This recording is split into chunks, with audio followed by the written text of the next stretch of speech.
आणि आमच्या या नगरीचे नगराध्यक्ष म्हणून सौ भोसले मॅडम या ठिकाणी नगराध्यक्ष म्हणून त्यांनी आमच्या पक्षाने ज्या दिवशीपासून नेमणूक केली, पक्षाचा नगराध्यक्षाचा एबी फॉर्म दिल्यापासून आजपर्यंत 8 ते 10 दिवसामध्ये संपूर्ण शहरामध्ये पिंजून आमच्या सर्व भारतीय जनता पार्टीच्या मुलांनी, सैनिकांनी, सर्वांनी एकत्रित सुद्धा काम केलेलं आहे.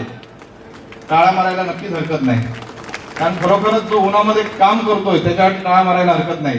त्याचप्रमाणे आमचे सर्व 20च्या 20 नगरसेवक खूप जोमामध्ये या ठिकाणी शहरामध्ये कार्य करताना पाहतोय आणि दिसतंय.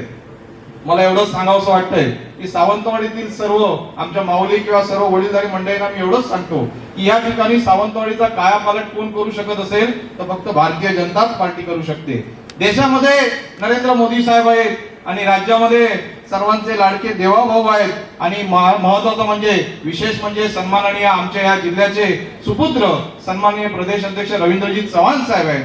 ज्यावेळी चव्हाण साहेब ठरवताय किंवा पालकमंत्री नितेशजी राणे साहेब ठरवताय त्यावेळी ती घटना घडते आणि चांगलं आणि योग्य नियोजन होतं. या सावंतवाडीचा कायापालट करण्याची ताकद फक्त आमच्या सर्व नेत्यांमध्ये आहे. त्यामुळे येणाऱ्या 3 तारीखचा गुलाल हा भारतीय जनता पार्टीचाच असला पाहिजे. याच्यासाठी तुम्ही आणि आम्ही सगळ्यांनी कंबर कसून काम केलं पाहिजे.